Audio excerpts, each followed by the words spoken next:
I used to spend the night in hotel parking lots. What was I gonna do? I ain't had nowhere to stay, so I lived in the car. I had $35. And I said, come on, God, man, I've been trying to make this dream come true. You done left me out here like this.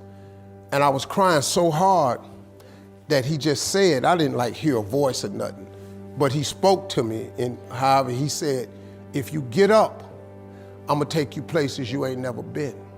Now I was finna quit. So I said, skip it. I'm gonna quit anyway. So I got in my car, I went to a payphone, and I was gonna call my dad. You remember back in the day where you could punch in a code and call your answering machine and get your messages? So I called and I punched in the code and it said, doop. He said, hey Steve, this is Chuck Sutton with Showtime at the Apollo. We saw a tape of you. You're very funny. If you could get here Sunday night, we'd love to put you on television. Call me back, let me know if you can make it. So I hung the phone up, I'm crushed. Cause my whole dream of being on TV, and I couldn't get to New York. I got $35. How I'm gonna get to New York? I can't make it. So I'm standing there at the phone booth and tears just coming down my face. I said, God, so that must be a sign for me to go home. Cause this it, I ain't even got the money to go to the Apollo. My whole thing, wanting to be on TV, I couldn't even make the dream come true. This is the most messed up moment.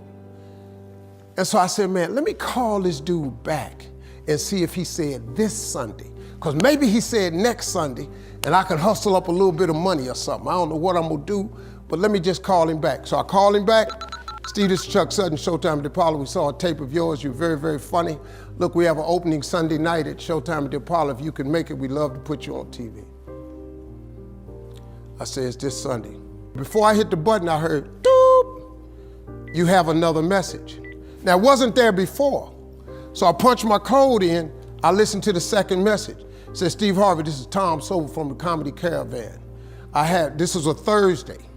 He said, I have a gig in Jacksonville, Florida on Friday night that pays $150. If you can get there Friday night, you'll make $150.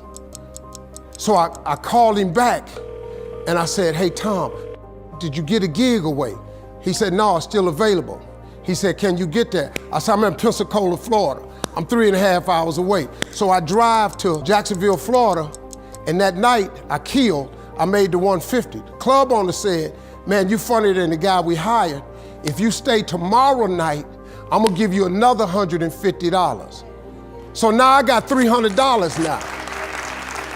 So I get on the phone, I call Chuck Sutton.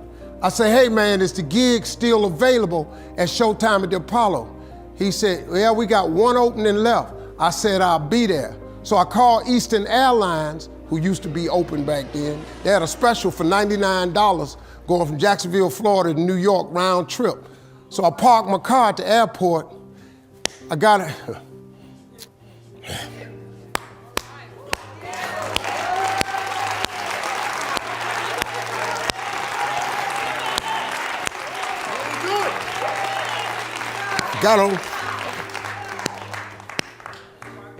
Got on plane, flew. Everything I had was in 2 bags. Got to the Apollo. I said, hey man, I'm here. I got there at 11 o'clock in the morning. He said, you can't stay here because you don't come on to the late show tonight. I said, man, I ain't got nowhere to go. I said, if you just let me stay in this building, man, I ain't gonna move around nothing. I ain't got nowhere to go. I'm in Harlem, I can't go back out here. I got these 2 bags.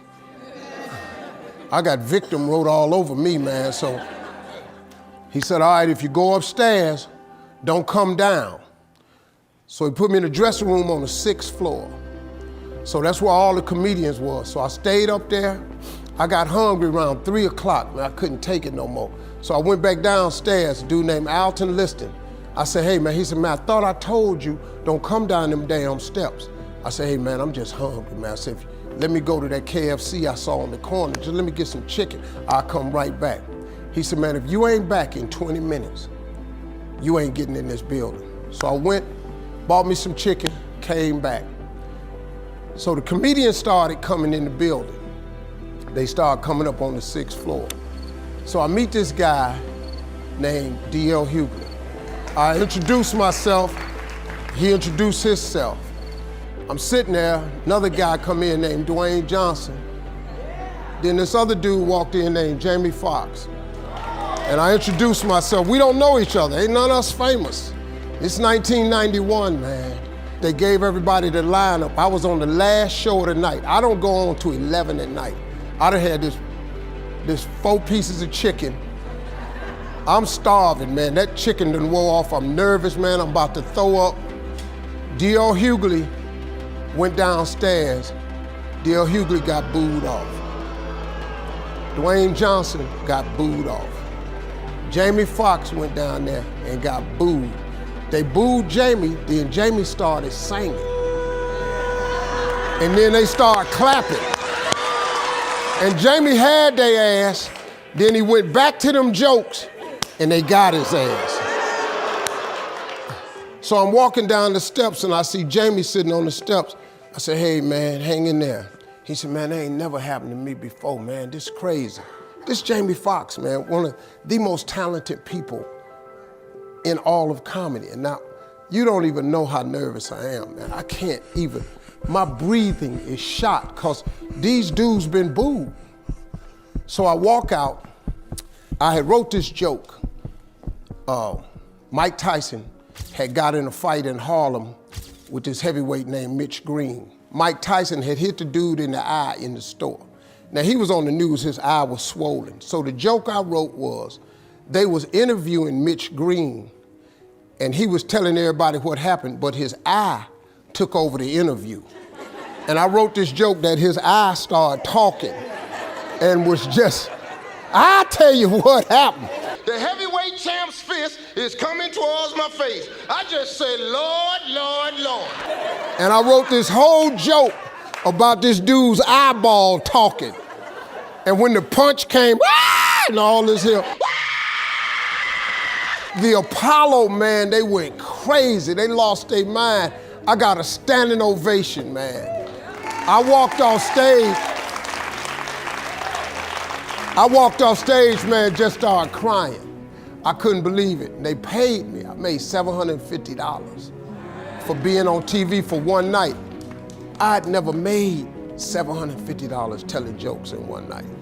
And so that was my first television appearance. A couple weeks later, Sinbad was the host of the show. He got this job on Different World. And so he quit. And so Mark Curry became the host. And then Mark Curry got hanging with Mr. Cooper and he quit. And they came to me and said, would you come back to New York and host amateur night for us to just try you out? Oh, ain't no problem. And so I went to New York, I hosted amateur night and I was killing. But every time we went to commercial break, I was supposed to let the warm-up act take over like Ruben does. But I knew not to let the warm-up act do that because he would change the attitude of the crowd because the Apollo was a wild place. So I stayed out there. I did the warm-up and the hosting. And I created a bond with that audience. And that's how I got on TV. It was my very first TV show. I hosted Showtime at the Apollo. I ended up being the longest running host in the history of Showtime Apollo. I did that show for 8 years. Nobody ever did it for 8 years. And that was my turn back moment. See, in your life, everybody has a turn back moment. You have a moment where you could go forward or you can give up. But the thing you have to keep in mind before you give up is that if you give up, the guarantee is it will never happen. That's the guarantee of quitting, that it will never happen no way under the sun. The only way the possibility remains that it can happen is if you never give up no matter what. Because God is always coming. He's never too late. At your worst moment, look man, when they told me I had to be in New York, I saw no way I could get there.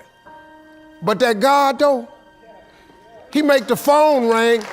I end up in Florida, I make $300. Then I go to New York, I make $750.